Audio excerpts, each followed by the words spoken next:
tell us what they are? Because I'm too shy to go to City Hall and ask. Question, please. We have a one brand new item for the 2014 budget called general operating for $1,844,456. Need a question? I'd like to know what that represents. I'd like to know if we have a tax collector on staff. Why did our tax write-offs go from $700,000 to $1,300,000? And furthermore, I'd like to know about this building in particular. We have a loss of $1.2 million. All right, you've asked your question, sir, and your time is up. Mr. Kilger, please respond. Well, thank you very much, Mr. Besner. And with regards to this building, I think, again, Council made a very wise decision when we went from having a restaurant on the second floor to, in fact, introducing more city staff, more city departments into a building we already own. I think that was a good investment. I think there continue to be opportunities in our community for those types of efficiencies once again to be repeated. And with regards to the particular of an item line on the budget, I would have to have an opportunity to do a little bit more work. I don't have that information off the top of my head. Thank you, Mr. Kilger. Do we have any other questions?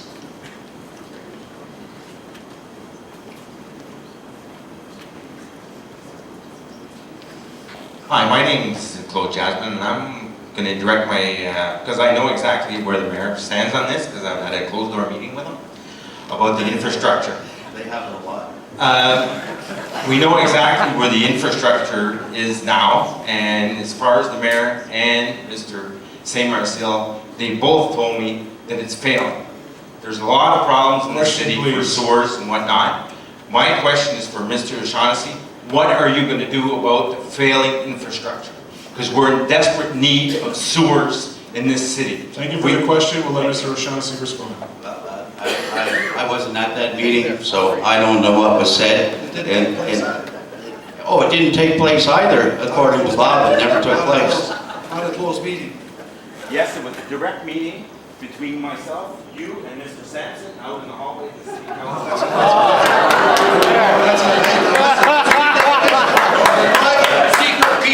Mr.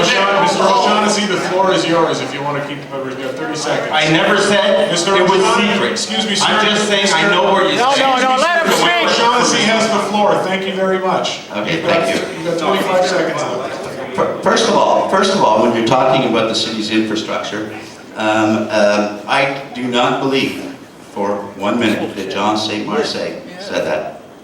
In 2006, when I left City Council, the infrastructure was not in that bad condition. We did have issues with storm sewers. That's being addressed right now. The province chipped in. That is being addressed right now. The City of Cornwall's infrastructure is in no worse condition than any other city in the province of Ontario that is the same size. And I would like to have that same meeting, and I would also like to have Thank you, Mr. O'Shaughnessy. Levac there also, because he's the one that I talked to. We have time for one more question. Can I ask one more question? No, you cannot. Thank you very much. You have had your time, sir. Thank you very much. One more question. My name is Marcus Hoey, and this is towards Jamie. I was wondering, you spent the entire campaign interrupting Mr. Kilger, talking over him, and calling him corrupt. What you failed to do is provide an alternative.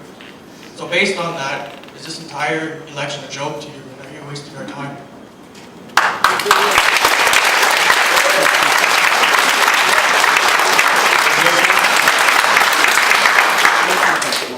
I think out of all the candidates for council or for mayor, I have put out the most platform issues and the most pillars to improve our city of Cornwall. Now, I doubt Mr. Noe and some others have read them, but they're all there. They're all available to read in my campaign blog. And anyone that wants to look at real issues and wants changes from just being a hater can go check them out. Thank you. Thank you, Mr. Gilcig. That concludes our audience questions. We'll now move into closing statements. Each candidate will have 2 minutes to provide a closing statement, and we will begin with Mr. O'Shaughnessy. Thank you. Ladies and gentlemen, soon you will choose a new mayor and council to lead our community into the future. I have heard from the public and from other candidates that the community wants change. in how they are represented by their elected officials. So what happens with change? Change can bring a sense of empowerment to a community. It can bring new energy, and with that new energy comes inspiration.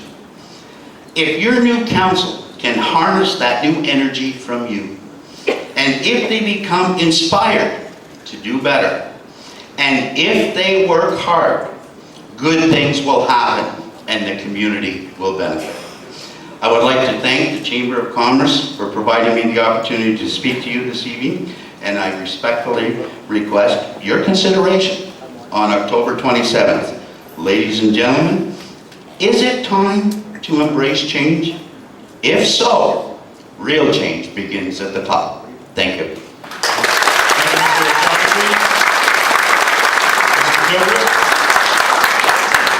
I'd like to begin by thanking the Chamber of Commerce for providing us this forum this evening here at the Cornwall Civic Complex. I'd like to thank Gilcig for airing this debate into people's homes. I'd like to thank you, Mr. Allaire, as moderator this evening, and you, the audience, for coming out in such great numbers, and for the people viewing at home for joining us. If we don't have vision, we won't have progress. If we don't work together, we won't succeed. These ingredients, these values have served us well, and we need to continue having vision and continue to work together to achieve more and more of our potential. Permettez-moi de vous servir avec fierté pour un autre terme de 4 ans. Alors, le 27 octobre, je vous demande de voter Bob Kilgour à la mairie. I believe in Cornwall, and I want Cornwall to succeed. This year's municipal election might well be the most important ever for our city. You have a clear choice to make for continued, steady, respectful leadership on October 27th. Vote Bob Kilgour Mayor. Thank you. Bonsoir. Thank you, Mr. Kilgour. Mr. Gilcig. Mayor Kilgour is quite correct. This is an extremely important election. Right now in this room, there is sitting a new whistleblower that's going public this week. I'm not going to out them. I don't want to embarrass them at this point.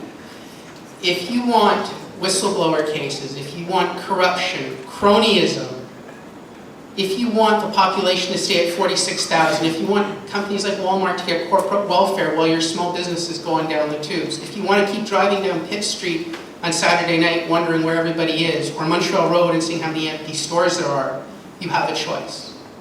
If you're ready to work together and embrace change, if you're willing to look at vision, if you're willing to build a great city, you have a clear choice on October 27th. Thank you very much. Thank you, Mr. Gilcig. And that wraps up our debate for this evening. I want to thank our mayoral candidates and all our council candidates from earlier this evening. We heard a lot of